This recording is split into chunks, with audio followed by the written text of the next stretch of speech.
نقول بيننا وبينكم السلف بيننا وبينكم الكتب. Et comme si ça ne suffisait pas, l'un d'eux fait un cours qu'il intitule, écoutez bien, il montre s'abstenir alors qu'il est bel et bien tombé dans la fitna.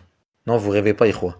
Ils s'en sont pris pas seulement à ceux qui ne sont pas de leur avis, mais même aux frères qui n'ont rien suivi à cette fitna et qui ne veulent pas en entendre parler. Il les force à rentrer dedans, bis-safe comme on dit. Alors que le prophète sallallahu alayhi wa sallam a dit dans Sahih al-Bukhari, fi kitab al-fitan justement, le chapitre des troubles, Setakunu fitanun, al-qa'idu fiha khayrun min al-qa'im, wal-qa'imu fiha khayrun min al-mashi, wal-mashi fiha khayrun min al-sa'i. Il se produira des troubles lors desquels celui qui restera assis sera meilleur que celui qui se tient debout. Et celui qui se tient debout sera meilleur que celui qui marche, et celui qui marche sera meilleur que celui qui court. Est-ce qu'il se rend compte, ce frère, qu'il invite les gens à faire le contraire de ce à quoi a appelé le messager d'Allah sallallahu alayhi wa sallam?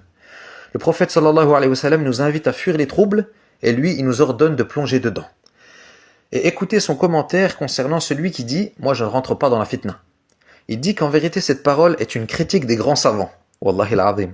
Car selon lui, si tu dis ça, eh bien c'est comme si tu te prétendais plus pieux que ces savants qui ont parlé, et que eux, en gros, ils ont parlé car ils sont tombés dans la fitna.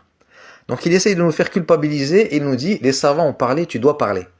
Et vous remarquerez leur manière souvent de restreindre les savants à 2 ou 3 seulement.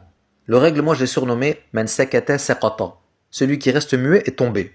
Le cheikh Ahmed Bazmoul hafidhahullah a dit « Si tu vois un homme imposer ses jugements de critique et d'éloge, faisant tomber tous ceux qui ne sont pas d'accord avec lui, eh bien sache que c'est un haddadi, ou qu'il a emprunté l'une des caractéristiques des haddadiyoun. » Le cheikh Rabi' hafidhahullah, le cheikh Ubayd rahimahullah et bien d'autres ont dit « Le savant salafi qui tombe dans l'erreur, on rejette son erreur et on préserve son honneur. » Et quand le frère dit que s'abstenir ça revient à critiquer les kibar, moi aussi dans ce cas-là je peux dire qu'il critique les kibar, car la majorité se sont abstenus dans cette fitna.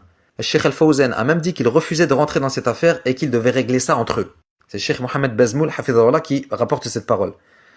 Donc selon le raisonnement du frère, Cheikh Al-Fawzan ainsi que les autres sont eux aussi tombés dans la fitna et aussi critiquent indirectement Al-Kibar.